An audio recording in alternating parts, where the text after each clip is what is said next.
Bentrovati tutti per questa veglia di preghiera in ricordo dei missionari martiri. E a chi segue la grazia alle frequenze della Tenda TV, oggi celebriamo insieme la giornata dei missionari martiri, giorno di preghiera e di digiuno in loro ricordo.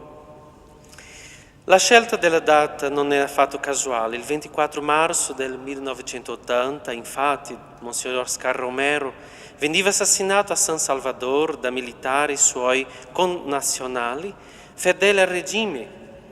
La ragione del martirio del Santo di America era proprio la vicinanza agli ultimi, ai salvadoregni, scacciati da un sistema di protezione dell'elite a guida del paese che operava soprusi sul popolo contadino e operaio.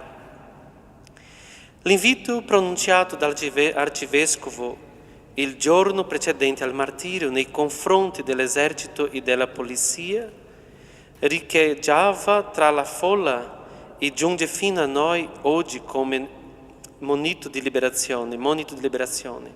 Vi supplico, vi prego, vi ordino in nome di Dio, cessi la repressione.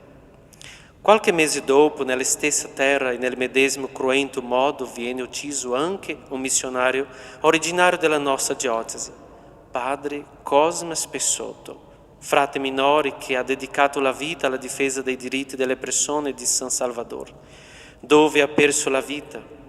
Per questo sacrificio di amore per la fede, per i fratelli, egli è stato riconosciuto beato il 22 gennaio scorso. Vite per dono è il titolo che abbiamo scelto per questo momento di preghiera comunitaria, per ricordarci che essere cristiani implica un'adesione fino alla fine, proprio sull'esempio di Gesù Cristo che ha donato a noi la sua vita attraverso la sua morte come martire. Questa sera abbiamo scelto di portare alla memoria una parte della storia missionaria della nostra Chiesa diocesana. Si tratta della presenza dei sacerdoti laici in Burundi. La storia ci consegna un'esperienza straordinaria che compie 60 anni. Era il 1962 quando partì Don Vittore del Rosso, ma al contempo anche molto dolorosa poiché i missionari approdati in quella terra sono stati espulsi e rimandati in Italia a causa del conflitto fratricida iniziato nel 1962, 50 anni fa. Noi siamo la storia da cui arriviamo e rivivere questo pezzo di storia ci aiuta a recuperare la nostra identità di Chiesa, una Chiesa che ha dovuto subire in silenzio quel martirio per evitare di essere complice di altre morti. Seguirà poi il martirologio. Ricorderemo i martiri dell'anno 2021 come suggeriti dall'agenzia Fides. In conclusione, innalzeremo la nostra preghiera per le persone che sono vittime della guerra. Gli eventi recenti in Ucraina sono devastanti, soprattutto se pensiamo che ad oggi vi sono almeno 26 paesi in tutto il mondo coinvolti in conflitti bellici e che restano silenti. Abbiamo esposto una cartina in cui sono indicati i luoghi dove oggi vi sono persone vittime di guerra.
Nel nome del Padre e del Figlio e dello Spirito Santo.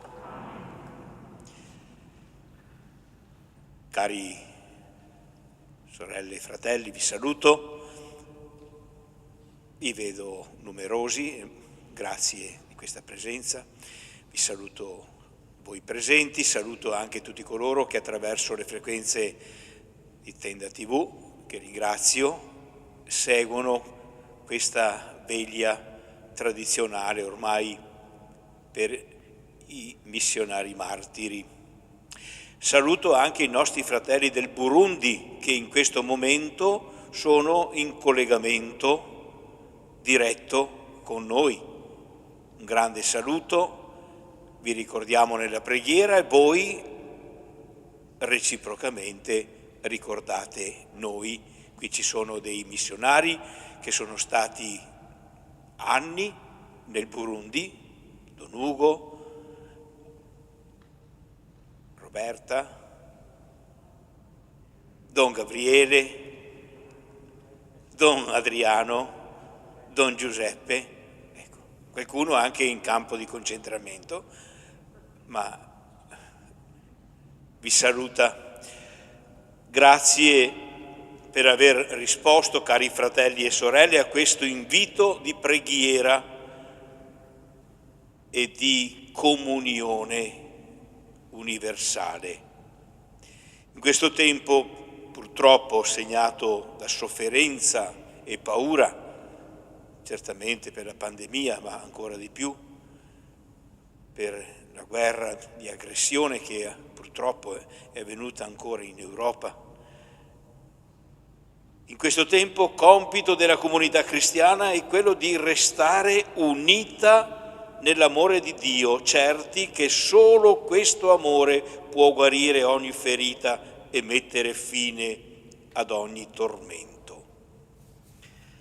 In questo Viviamo tempo con fede e con devozione e con spirito aperto all'universalità della missione questa veglia di preghiera. In questo tempo, a causa degli eventi che ci coinvolgono tutti e che ci rendono fratelli nella fatica, grazie all'esempio dei martiri e alla loro profonda spiritualità, possiamo trarre degli insegnamenti preziosi che ci aiutino a donarci fino alla fine. Tra questi Charles de Foucault, che verrà beatificato il 15 maggio, ci ha consegnato una preghiera di abbandono a Dio. Essa ci aiuta a comprendere che di fronte all'impotenza, quello che più conta per noi cristiani è abbandonarci alla volontà di Dio con tutto l'amore possibile, certi che Lui ha a cuore questa umanità ed è presente in mezzo a noi. Leggiamola insieme. Padre mio, mi abbandono a te. Fa di me quello che vuoi, qualsiasi cosa tu faccia di me, io ti ringrazio. Sono pronto a tutto, accetto tutto, purché si compia la tua volontà in me, in tutte le tue creature. Non desidero altro, mio Dio. Rimetto la mia anima nelle tue mani, la do a te, mio Dio, con tutto l'amore che ho nel cuore, perché ti amo e perché ho bisogno di amore, di far dono di me, di rimettermi nelle tue mani senza misura, con infinita fiducia, perché tu sei il mio Padre. Dopo 50 anni desideriamo pregare per i numerosi martiri silenti del Burundi, persone conosciute dai nostri missionari che sono state uccise senza pietà e per i quali è stato necessario rimanere silenti per evitare ulteriori conflitti. Lo facciamo portando alla memoria l'impegno della nostra diocesi in Burundi per poi ricordare gli avvenimenti iniziati nel 1972 attraverso la testimonianza di persone che erano presenti in quel tempo e che non possono dimenticare. Molte persone hanno potuto sopravvivere a questi eventi proprio grazie alla fede, alla speranza di avere un padre che nonostante tutto li ama e li accompagna. Queste persone oggi sono la testimonianza per noi che Dio ci ama e non ci abbandona. Possiamo sederci.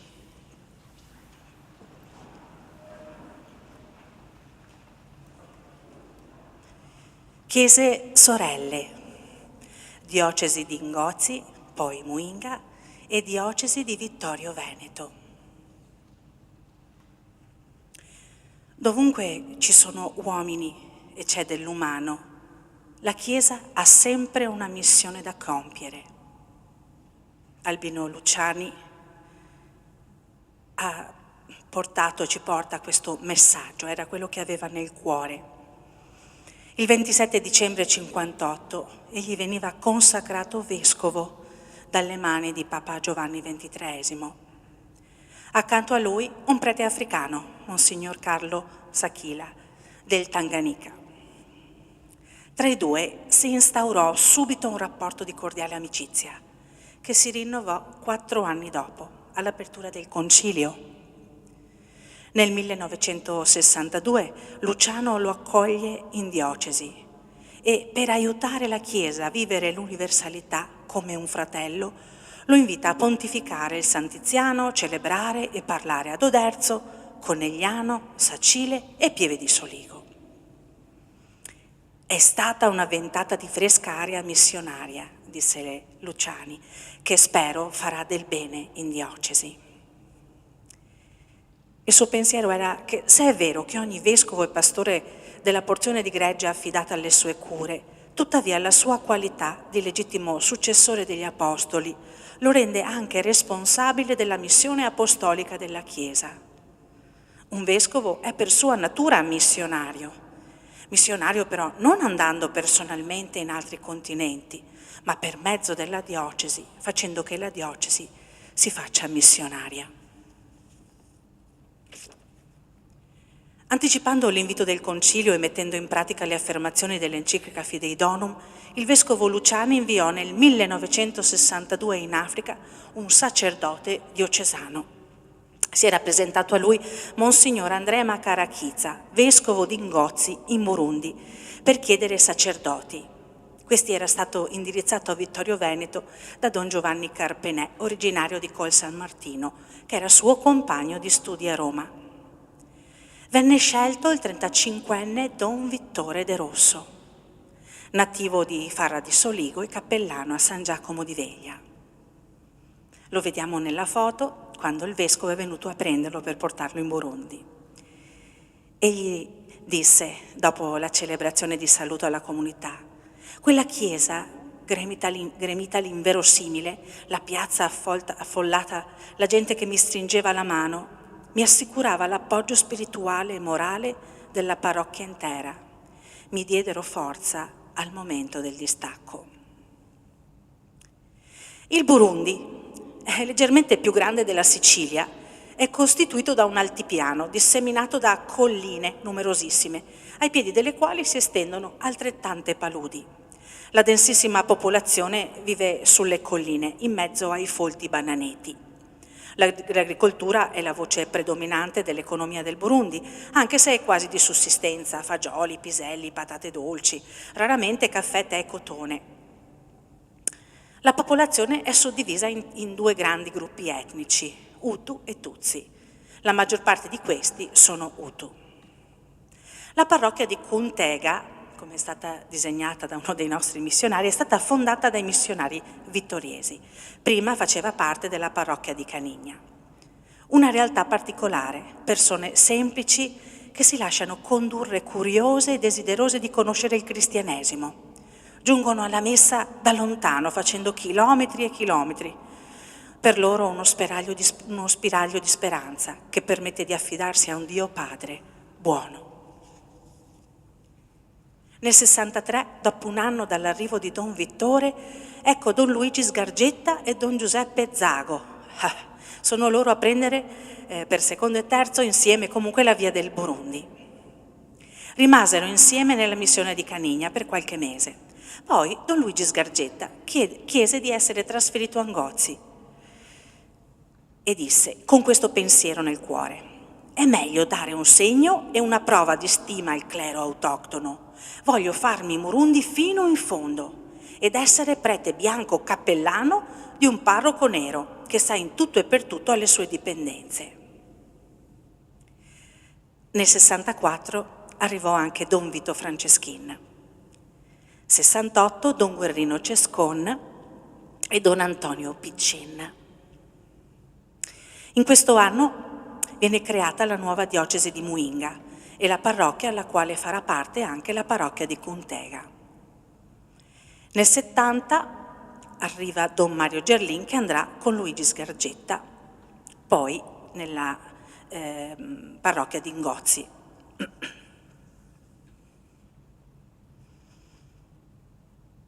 La missione della Chiesa è strettamente unita alla liberazione e promozione umana.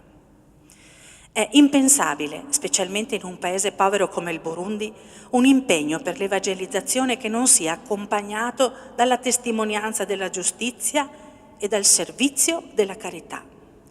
Fin dall'inizio a Cuntega sono sorte senza un piano prestabilito iniziative di carattere sanitario e di animazione sociale.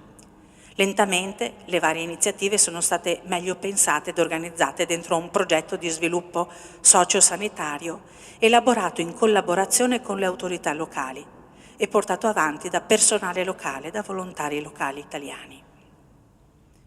Nella foto il foyer con le ragazze che tessono i classici cestini del Burundi.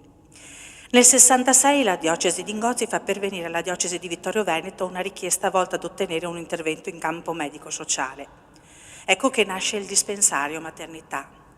Nel 70 Cuntega passa nella nuova diocesi di Muinga e tra il 70 e il 71 arrivano a Cuntega le prime infermiere volontarie. Nel 72 viene poi inaugurato appunto il foyer sociale e la scuola di economia domestica per le ragazze. Successivamente nasce il centro di educazione sanitaria. È Luciani che dopo la sua visita in Burundi nel 66-67 si preoccupa perché a Cuntega ci sia un dispensario maternità ed è ancora lui che cercherà infermiere professionali, ma vuole personale laico e nella sua ricerca troverà la sua prima infermiera a Crivate, a Lecco, Lucia Colombo. Le prime laiche ad arrivare in Burundi nel 68 sono Valeria Zago e Fausta Ferracin. E successivamente una serie di persone, di donne piene di amore e di passione si succedono per aiutare questa missione. Lucia Colombo, Maria Rita De Marco, Roberta Pasin, Laura Fenato, Luisa Ferracin, Antonia Simeonato, Amalia Galiazzo, Giuseppe Gerri, Giuseppina Cunial, Rosetta Rubert, Antonietta Sperandio, Emanuela Bernardi, Vania Vettoretto, Bruno Pierasco, Teresa Zearo e Lucio Marzi. Vita di comunità, sacerdoti e laici insieme in missione. La presenza in Burundi è stata caratterizzata da una forte sinergia tra sacerdoti e laici, che insieme hanno potuto raccogliere i bisogni delle persone e rispondere in modo globale. Una intuizione del vescovo Luciani che insistette nell'invio di persone laiche competenti per collaborare con i preti nella gestione dei progetti sanitari e sociali e anche nella pastorale. Questo diede vita a momenti di vita comunitaria, di scambio e confronto che permettevano anche di poter sostenere la fatica insita nell'esperienza dei missionari, anche in relazione agli avvenimenti conflittuali iniziati nel 1972. La missione continua, altri missionari raggiungono il Burundi, tra cui alcuni sono qui presenti con noi.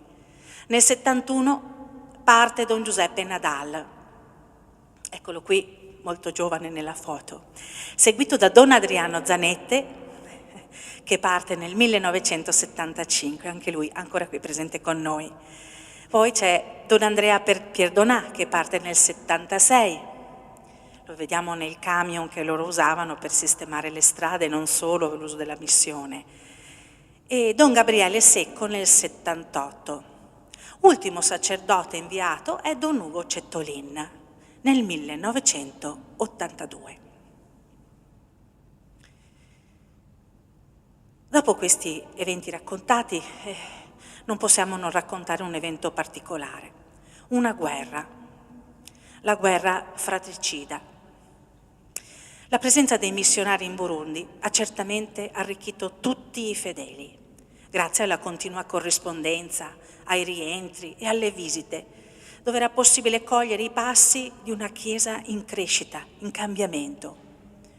Una Chiesa giovane e messa in ginocchio da una guerra interna, etnica, che ha visto morire numerose persone. Ascoltiamo dalla voce di Roberta Pasin la lettura di un articolo pubblicato sull'Azione nel giugno del 72 al rientro di Valeria. Avevano chiesto a me di dare una testimonianza, visto che ero lì in quel tempo, ma penso che questo racconto di Valeria corrisponda al vissuto di quei giorni, vissuto che è continuato per tanti giorni e poi a intervalli di mesi e di anni si è ripresentato. Ecco il racconto. Attesa con viva apprensione è arrivata in questi giorni Valeria Zago, da 3 anni e mezzo nostra missionaria in Burundi. Doveva far ritorno ai primi di aprile per un periodo di necessario riposo. Andava rimandando continuamente la data del suo ritorno perché riteneva utile la sua presenza per aiutare Maria Rita e Roberta, le 2 nuove missionarie, a inserirsi nel nuovo ambiente e per iniziare il Foyer Social, scuola di economia domestica. L'ulteriore causa del suo ritardo è dovuta alla sanguinosa lotta fratricida scoppiata nel Burundi e nella quale a colpi di macete sono stati trucidati circa 200.000 persone. Le notizie di questi spaventosi massacri, che troppo tardi e troppo poco hanno turbato e indignato il mondo intero, erano giunte a noi abbastanza vaghe e imprecise, ma dalla viva voce di Valeria possiamo farci un'idea sufficientemente realista e certamente più attendibile. Volevo restare laggiù, ci ha detto, non tanto perché la mia presenza potesse essere di aiuto agli Hutu, ma per non dar loro l'impressione di fuggire di fronte al pericolo, per non venir meno al mio ideale missionario. Ma la comunità di Cuntega era del parere che il mio rimpatrio, già programmato, fosse anche necessario per rassicurare i familiari dei nostri missionari e tutta la comunità diocesana della loro incolumità, anche se grande è la loro sofferenza nell'essere testimoni impotenti di tanto orrore. Da non dimenticare però che la loro presenza, anche se forzatamente inerte e silenziosa, è per i superstiti indubbio motivo di conforto. Infatti, in quei giorni arrivavano di nascosto tanti piccoli messaggi scritti su piccoli pezzi di carta, dove che ci dicevano: la vostra presenza è per tutti noi motivo di coraggio e di speranza. Continua Valeria. Per avere una spiegazione di questi sanguinosi avvenimenti bisogna risalire alla situazione storica ed etnica del Burundi. I quasi 3 milioni di abitanti sono costituiti dall'80% di Hutu e dal 15% di Tutsi e da una piccolissima minoranza di Pigmei. Teniamo presente che questi sono numeri di 50 anni fa. Nel 2020 erano quasi 12 milioni. I Tutsi, anche se tribù minoritaria, da almeno 4 secoli hanno in mano le redini economiche, politiche e amministrative del paese, mentre gli Hutu sono sempre stati i loro schiavi. In questa situazione di oppressione e di ingiustizia è spiegabile che accadano di tanto in tanto delle ribellioni, che vengono però quasi sempre represse sul nascere dalla classe dominante.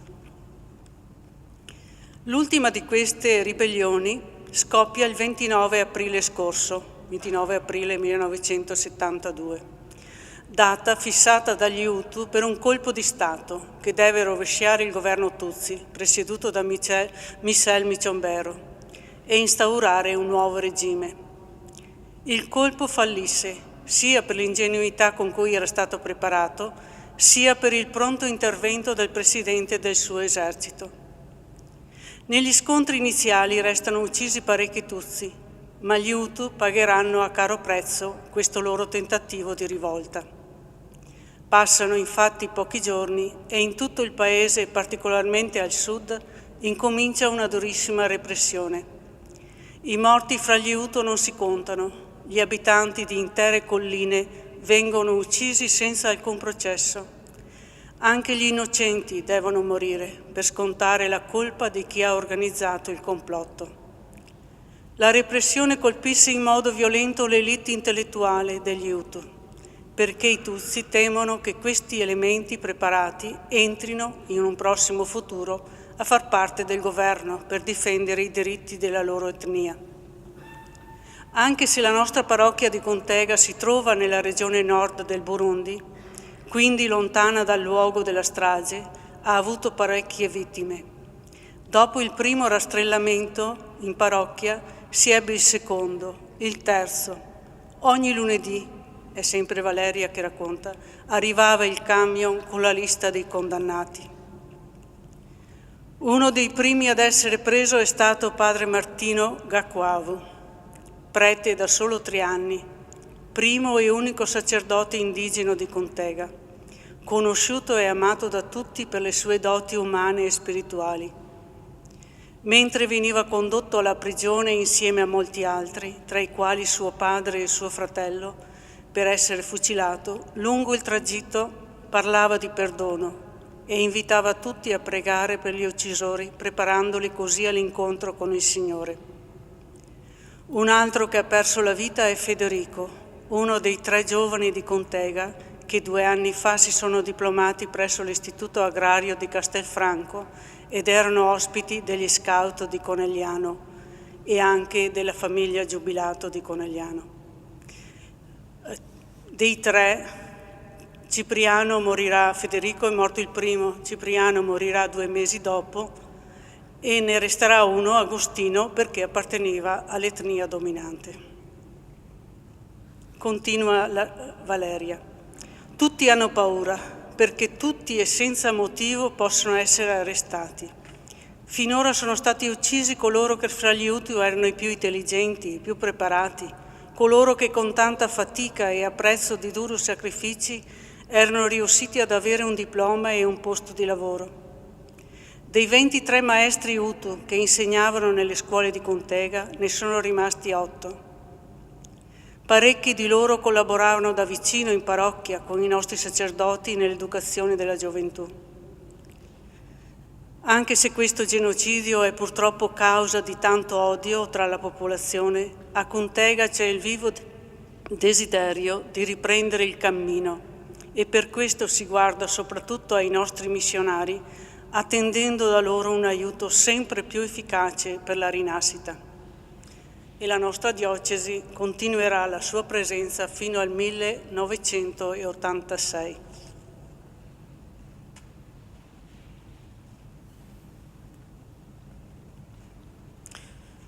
Fu difficile decidere che cosa fare in quei momenti.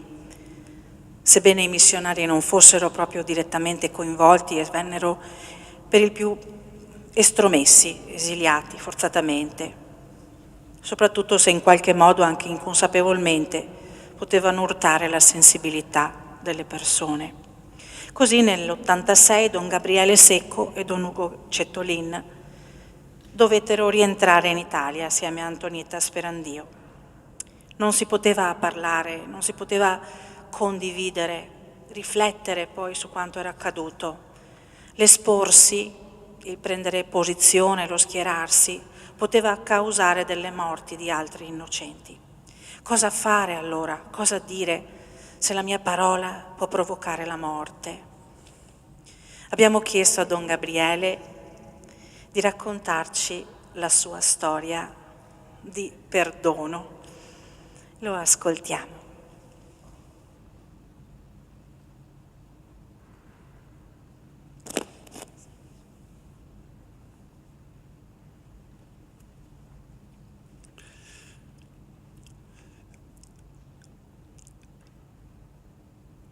Sono stato in Burundi tra due periodi di grandissima crisi.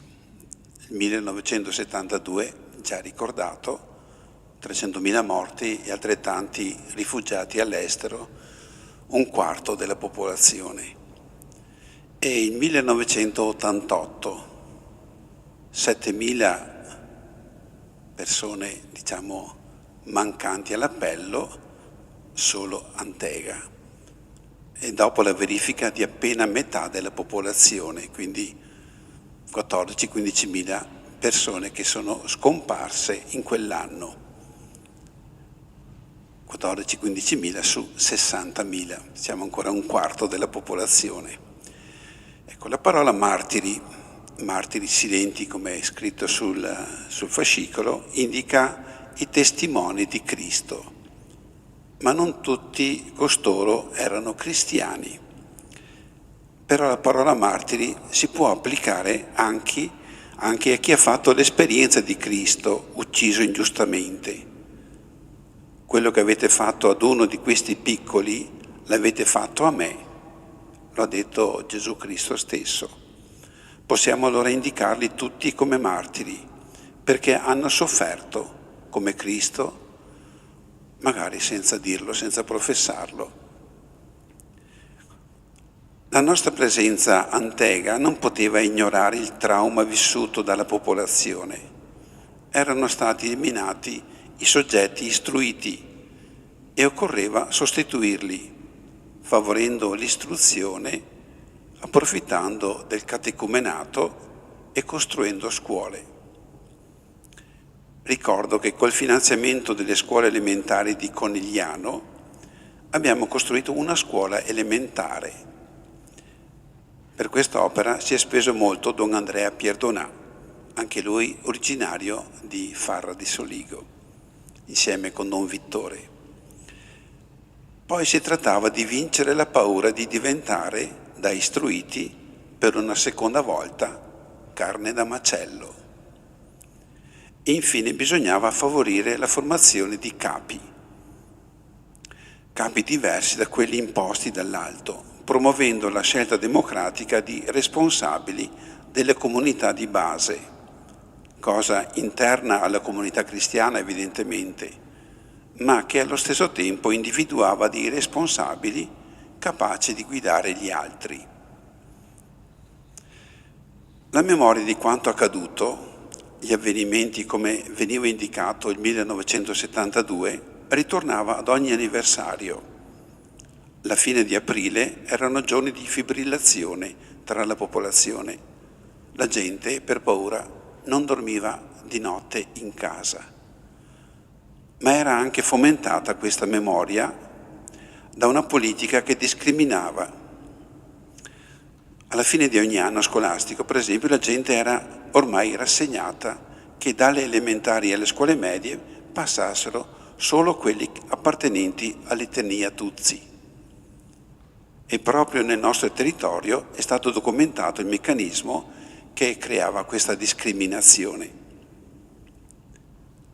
Per questo e per tanti altri fatti, negli animi della gente la corda era sempre tesa e suscitava la volontà di rivincita. I giovani dicevano: la prossima volta non ci lasceremo prendere alla sprovvista, cosa che avvenne effettivamente nel 1988, un anno dopo la nostra partenza definitiva dal Burundi. È in questo clima che si inserisce la mia vicenda personale. Mi è stato chiesto di raccontarla in breve. Era venuto a mancare un certo Sebastiano Macco, amministratore comunale di Intega nel 1972 e per questo coinvolto negli avvenimenti che hanno portato all'arresto, alla deportazione, alla sparizione di molte decine, centinaia di persone. tra cui un sacerdote originario di Intega, del quale vi parlerà tra poco Don Giuseppe. Questo amministratore era gravemente ammalato, era ex amministratore, e mi aveva mandato a chiamare per ricevere i sacramenti. Egli viveva in una situazione familiare irregolare e poi c'era quel grave trascorso noto a tutti. Ma la misericordia di Dio è senza limiti e allora gli chiesi solo un gesto, una parola che manifestasse una presa di distanza da quanto accaduto nel 1972, una domanda di perdono ai tanti che ancora soffrivano dopo 14 anni. Egli acconsentì e ci demmo l'appuntamento per l'indomani, ma egli morì senza che ci potessimo rivedere. Le autorità chiesero di celebrare il suo funerale in chiesa, cosa che non si faceva mai con nessuno allora. Acconsentì in forza di quella sua disponibilità a domandare perdono. Ovviamente la cosa non passò inosservata, per cui la domenica successiva ritenne giusto spiegare in chiesa la ragione del suo funerale religioso. Divenne anche una pubblica dichiarazione di responsabilità per i morti del 1972, cosa assolutamente inaccettabile da parte delle autorità, che non tardarono a intervenire. Una settimana dopo fui convocato dal governatore della provincia, che mi consegnò il decreto di allontanamento dal suo territorio, in quanto era falso affermare che i morti del 1972 erano stati uccisi da altri barundi. Perché? Perché furono uccisi da stranieri. Queste sono le sue testuali parole. Mi rifugiai a Muinga presso il vescovo e una settimana dopo vennero ad arrestarmi. Era il 3 giugno 1986. Fui processato e condannato a 6 mesi. Intervennero le autorità. Il ministro degli esteri attivò l'ambasciatore italiano a Kampala, che venne a trovarmi in prigione, e ricordo che salutandomi mi disse in latino: non prevalebunt, stai tranquillo, non prevarranno. Arrivò in Burundi anche il vicario generale della diocesi, Monsignor Poletto. Per farla breve, feci solo 3 mesi di prigione e fui scarcerato per buona condotta il 3 settembre. Il vescovo di Muinga la domenica successiva ha voluto presentarmi alla messa principale. Dopo la messa, ovviamente, la gente è venuta in massa a salutarmi. Una insegnante mi ha parlato davanti a tutti. Ti ringraziamo perché tu hai detto ciò che tutti noi abbiamo nel cuore, ma non lo possiamo dire.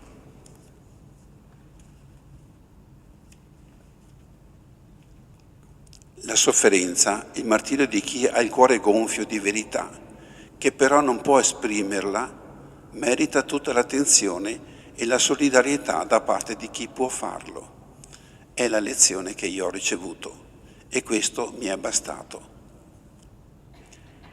Concludo dicendo che mi ritengo anche fortunato. 9 anni dopo, 3 missionari severiani, 2 sacerdoti e una volontaria italiani, per una denuncia simile alla mia, sono stati uccisi dai militari con un colpo di pistola alla testa. Grazie.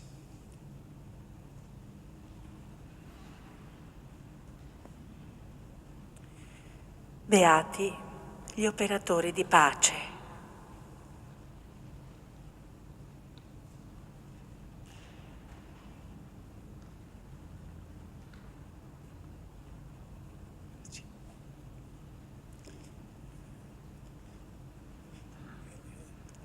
Sono stato invitato a dare testimonianza dell'abbé Martino Gacquavu. È stato parlato già di lui, ecco, negli interventi che mi hanno preceduto, ma parlo molto volentieri perché è della mia classe e ci siamo trovati lì, ecco, a Cuntega. Lui è stato ordinato sacerdote nel 1969 e ben presto nominato rettore del seminario. Appartenente all'etnia Hutu, venne assassinato a fine maggio 1972 da sicari Tutsi insieme ad altri 12 componenti della sua famiglia. Solo la madre e la sorella sono stati risparmiati.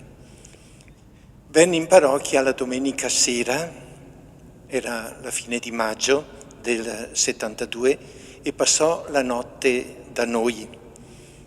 Aveva il sentore che l'avrebbero preso, perché, come è stato detto, il progetto di Tutsi era quello di eliminare tutte le persone di cultura, quelli che erano un po' evoluti. Lunedì mattina abbiamo celebrato la Santa Messa insieme alle 7. Alle 9 aveva ricevuto l'ordine di presentarsi in comune. Alle 10 abbiamo visto passare il camion sul quale era lui e tanti altri uomini della parrocchia, maestri, catechisti, commercianti, tutti di etnia Hutu. Venivano portati lontano, in luoghi deserti, in dove erano già pronte le fosse comuni. Abbiamo avuto testimonianza di persone che hanno assistito al loro massacro e hanno detto che l'abbé Martino pregava e cantava con gli altri "Andrò a vederla un dì". Guardando il suo volto preghiamo per lui e per tutti i martiri silenti che in questi anni trovarono la morte. E portiamo all'altare una stola che mettiamo qui in loro memoria. La deponiamo in questo cuscino, ma anche noi cantiamo questo canto che cantavano loro. La stola dov'è? Sì. Ci alziamo in piedi.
possiamo sedere, facciamo un momento di silenzio, di riflessione personale, ci sono delle domande che possiamo leggerle e meditare un po'.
Sono 21 le persone conosciute che nel 2021 hanno perso la vita in modo cruento, mentre servivano la Chiesa.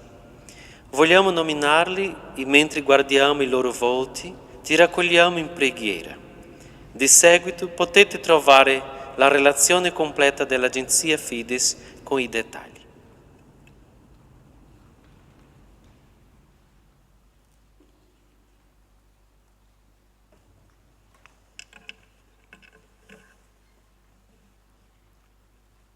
Fratel Luigi Manganiello, Venezuela, 6 gennaio.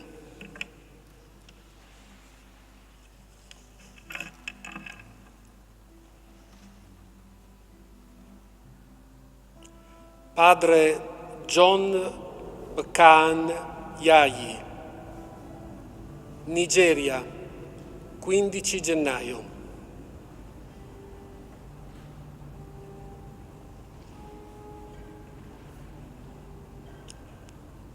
Don Rodrigo Sanon, Burkina Faso, 19 gennaio.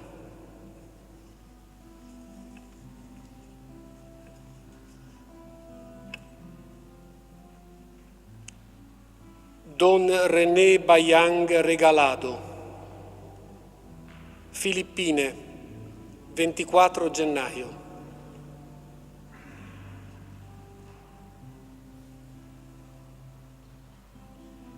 Padre Manuel Ubaldo Yaregui Vega, Angola, 7 marzo.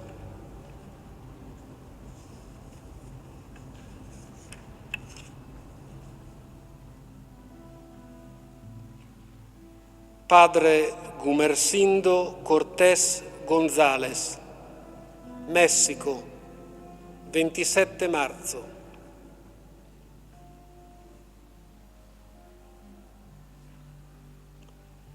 Padre Ferdinand Fanend Gugban, Nigeria, 30 marzo.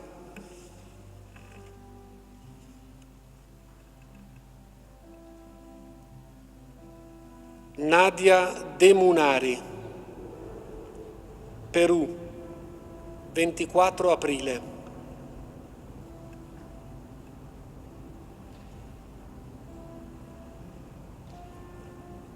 Omer Daliom Dallet, Repubblica Centrafricana, 5 maggio.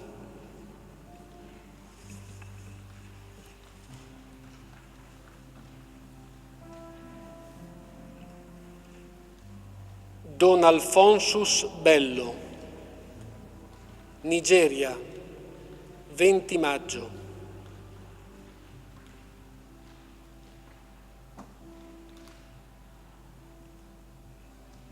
Alfred Ludo e Patrick Boré, Myanmar, 27 maggio.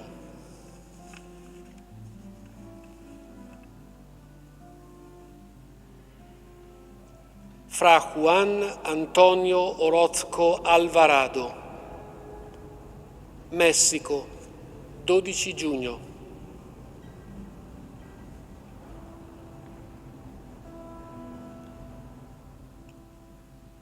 Simón Pedro Pérez López, Messico, 5 luglio.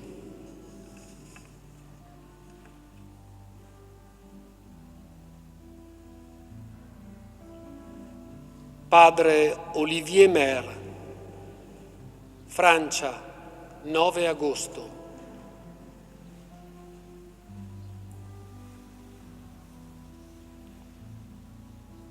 Suor Mary Daniel Abut e Suor Regina Roba, Sud Sudan, 16 agosto.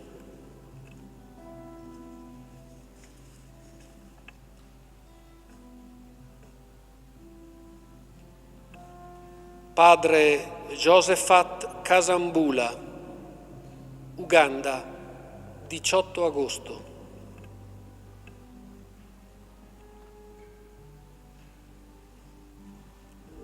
Don José Guadalupe Popoca, Messico, 31 agosto.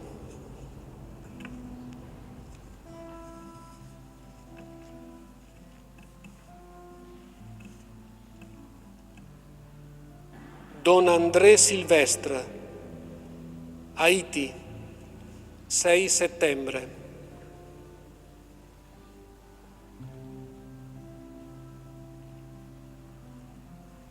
Peter Bata, Sud Sudan, 26 ottobre.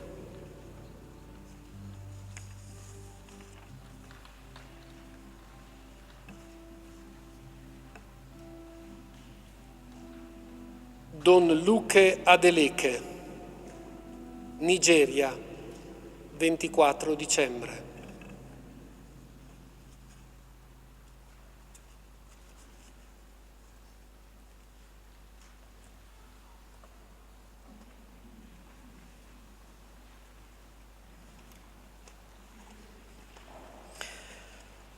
Adesso portiamo in loro memoria una corona di spine, come quella che fu deposta nella testa di Gesù prima della sua morte.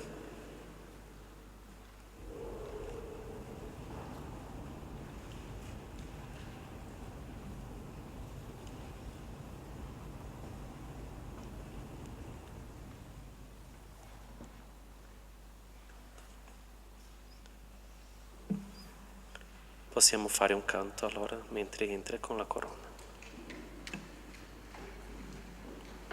Ci innalziamo.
Facciamo un altro momento di silenzio, di preghiera personale, quindi ci sono delle domande e mentre le leggiamo, preghiamo.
Vita e perdono.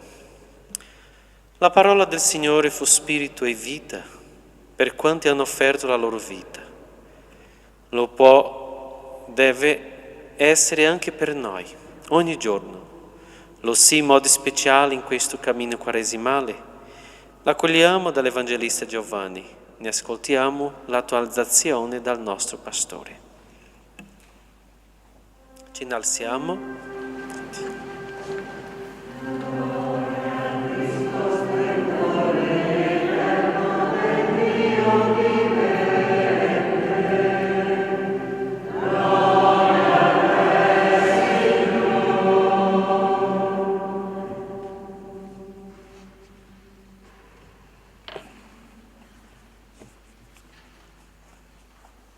Dal Vangelo secondo Giovanni. Io sono il buon pastore.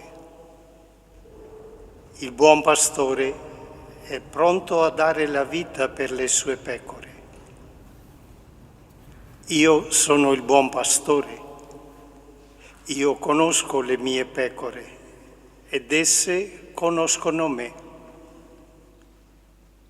Per questo il Padre mi ama, perché io offro la mia vita e poi la riprendo. Nessuno me la toglie, sono io che la offro di mia volontà. Io ho il potere di offrirla e di riaverla. Questo è il comando che il Padre mi ha dato. Il mio comandamento è questo: amatevi gli uni gli altri come io ho amato voi. Nessuno ha un amore più grande di questo, dare la vita per i propri amici. Se il seme di frumento non finisce sottoterra e non muore, non porta frutto. Se muore, invece, porta molto frutto. Parola del Signore.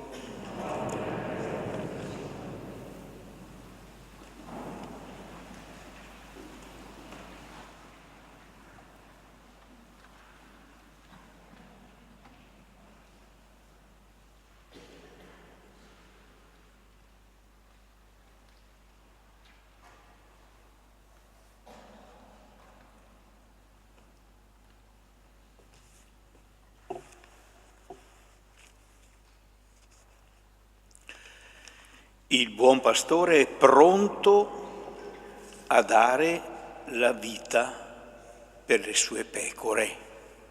Abbiamo appena ascoltato queste parole con cui iniziava il breve brano evangelico appena ascoltato.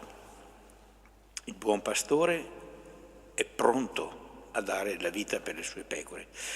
Parole che mi hanno fatto venire inevitabilmente alla memoria quelle che ho sentito ripetutamente 2 mesi fa in Salvador, quando c'è stata la beatificazione di un nostro conterraneo, padre Cosma Spessotto.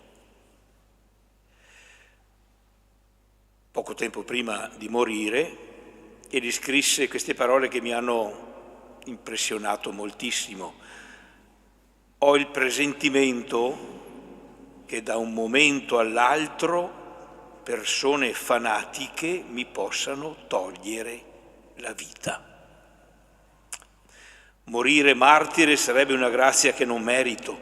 Lavare con il sangue versato per la causa di Cristo tutti i miei peccati, difetti e debolezze della vita passata sarebbe un dono gratuito del Signore. Già da questo momento perdono e domando al Signore la conversione degli autori della mia morte. Sapendo poi che effettivamente persone fanatiche lo hanno ammazzato, fanno impressione queste parole. La vita di padre Cosma, ma penso si possa dire lo stesso per la vita di tutte quelle persone che abbiamo ricordato, a partire da Monsignor Romero, morto pochi mesi prima, e poi dei martiri del Burundi e di coloro che sono stati ricordati uno per uno poco fa. La vita di padre Cosma e di queste persone sicuramente è stata una vita vissuta come dono, ma stando al gioco di parole che caratterizza il titolo di questa veglia, vite per dono, che significa vite offerte in dono, ma anche vite che hanno costruito e realizzato perdono e riconciliazione. Stando a questo duplice significato, penso che si possa dire che la vita di padre Cosma, che la vita di Monsignor Romero, morto proprio il 24 marzo, che la vita di tante delle persone ricordate oggi è stata una vita non solo donata, certamente, ma non solo, bensì anche una vita che ha contribuito a far crescere la virtù e l'atteggiamento evangelico del perdono e della riconciliazione. Certamente la vita di padre Cosma, certamente la vita di Monsignor Romero. Penso sicuramente anche alla vita degli altri, ma di questi ho potuto toccare con mano i frutti. Figure come quella di Monsignor Romero, come quella di padre Cosma, come quella certamente di padre Martino che veniva ricordato poco fa da Don Giuseppe, figure magari altre meno conosciute, che erano comunque perfettamente consapevoli che qualcuno avrebbe fatto di tutto per toglierle di mezzo e che tuttavia hanno continuato a rimanere al loro posto con ferma mitezza, brillano di una luce intensissima. Il ricordo che abbiamo toccato con mano di Monsignor Romero è qualcosa di strabiliante, ma anche quello di padre Cosma. Anche nel buio costituito da momenti di violenza, di guerriglia, di oppressione, la loro vita è luce, è un faro che illumina il buio e indica che l'amore non può essere vinto definitivamente dal male. Possono essere certamente uccisi l'uomo e la donna che amano, ma la loro scelta, la loro decisione di amare e di continuare a farlo anche attraverso il perdono offerto a chi li uccide, prima o poi vincerà le tenebre e farà ritornare la luce. Farà ritornare cioè la fiducia, la speranza, la possibilità di relazioni vere e buone fra gli uomini e fra i popoli. Ringraziamo allora il Signore per il dono di questi nostri fratelli e sorelle martiri. Ringraziamo il Signore non tanto perché siamo contenti e ci auguriamo che ce ne siano ancora di persone che vengono uccise, no, non è questo, ma ringraziamo il Signore perché anche nel male, anzi proprio di fronte al male, che sembra distruggere ogni relazione buona, i martiri stanno ad affermare che no, l'odio, la violenza, l'egoismo non avranno l'ultima parola. L'ultima parola sarà quella dell'amore come è stato vissuto e testimoniato da Gesù e donato dallo Spirito Santo a coloro che credono in Gesù e che sono uniti a Lui.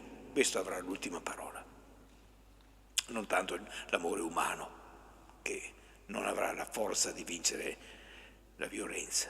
L'amore di Gesù, l'amore donato dallo Spirito, e per questo noi lo chiediamo. Ringraziamo il Signore per questa luce che i martiri, cioè i testimoni, ci consegnano e invochiamo con grande insistenza e fiducia, invochiamo l'aiuto del Signore perché anche noi sappiamo custodirla, questa luce, e comunicarla a tutti come missionari dell'amore che viene da Dio.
Abbiamo pregato facendo memoria di vite che si sono offerte per dono al Padre e ai fratelli. Ringraziamo il Signore, chiediamo la stessa loro generosità, ma non possiamo dimenticare tante vite che in questi giorni si perdono per una violenza assurda. Secondo UPDC vi sono almeno 70 paesi nel mondo vittime di conflitti armati. Alcuni sono attivi da anni e rimangono silenti. Di questi, 30 sono in Africa. Assieme ai fratelli e sorelle martiri, assieme a Papa Francesco, intercediamo perché la fraternità trionfi sull'odio, la pace sulla guerra.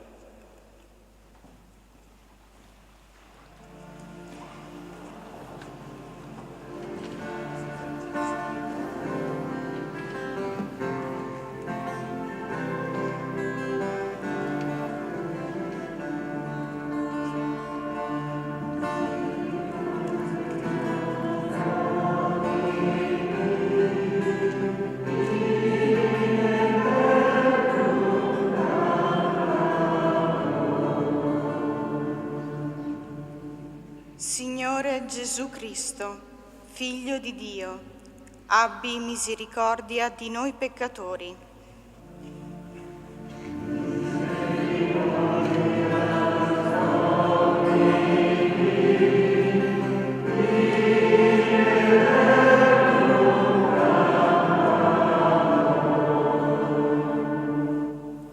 Signore Gesù, nato sotto le bombe di Kiev, abbi pietà di noi.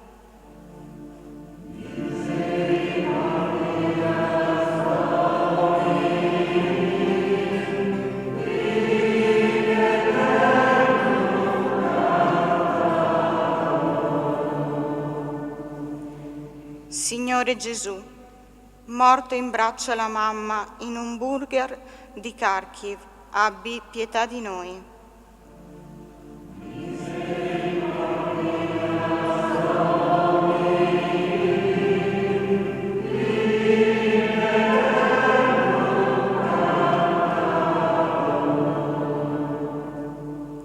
Signore Gesù, che vedi ancora mani armate all'ombra della tua croce, abbi pietà di noi.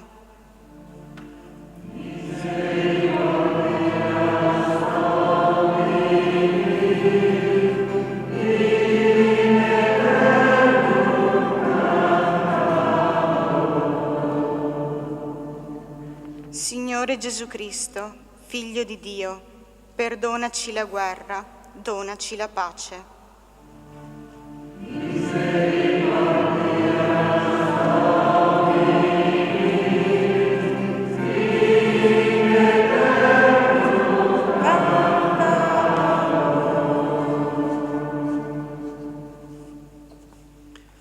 Concludiamo con la grande preghiera e supplica di questa preghiera che Gesù ti ha insegnato. Padre nostro che sei nei cieli,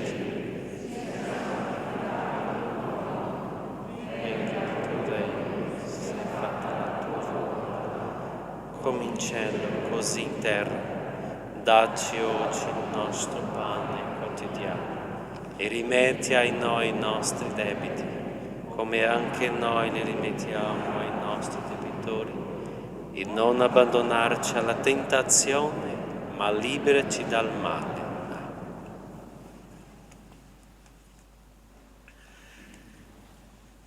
Ti ringraziamo, o Signore, e ti benediciamo. Molte volte, in molti modi, parlasti ai nostri padri per mezzo dei profeti e nella pienezza del tempo hai parlato nel tuo Figlio per manifestare a tutti gli uomini le ricchezze della tua grazia. Nella tua immensa bontà guarda i tuoi figli convocati per questa veglia. Aiutaci a riconoscere i segni della tua volontà, perché aderendo in tutto al tuo beneplacito portiamo frutti abbondanti di opere buone per Cristo nostro Signore. Dio Padre misericordioso, che ha inviato il suo Figlio e ha donato il suo Spirito per guidarci alla verità tutta intera, ci faccia discepoli e testimoni del suo Vangelo. E vi benedica e vi accompagni Dio Onnipotente, nel nome del Padre, del Figlio e dello Spirito Santo. Benediciamo il Signore.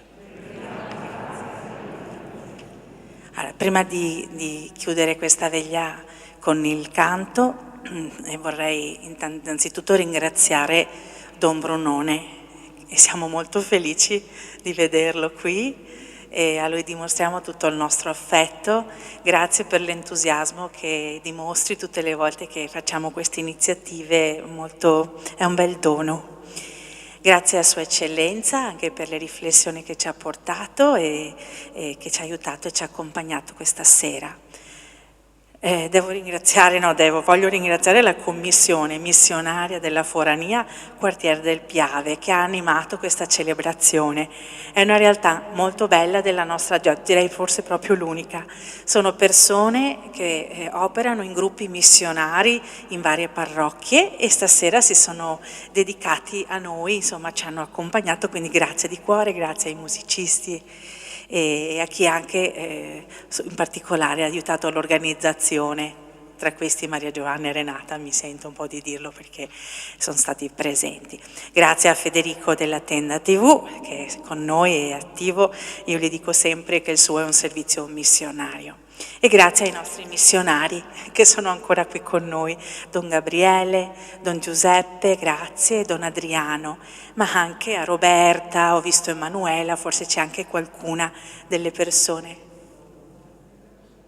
Ah, Ugo, non avevo visto, scusami, anche Don Ugo c'è laggiù. Non ho gli occhiali, non li vedo, lo vedo.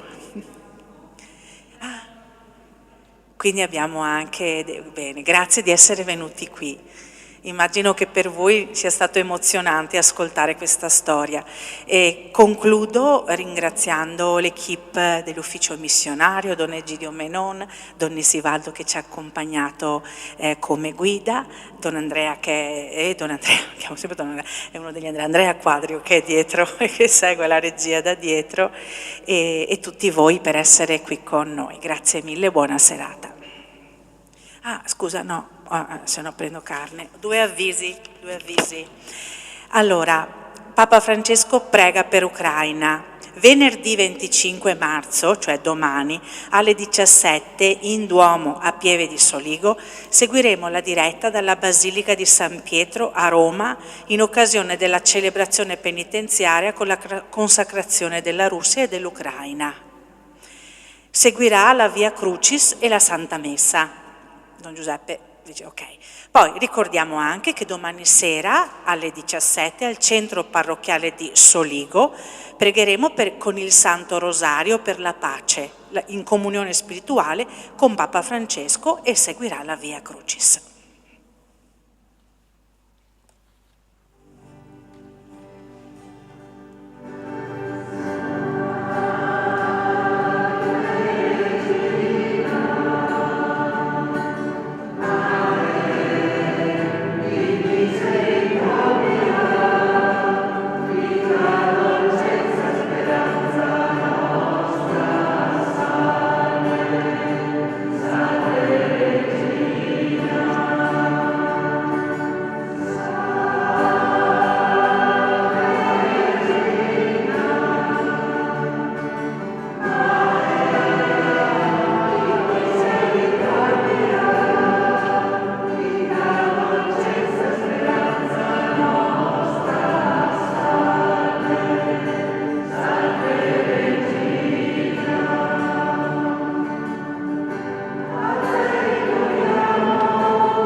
Ho dimenticato di salutare Don Dieudonné, che è un sacerdote del Burundi, ospite nella nostra diocesi, che ha portato la stola e che qui rappresenta tutta la popolazione del Burundi. Scusami Don Dieudonné, tante robe. Grazie.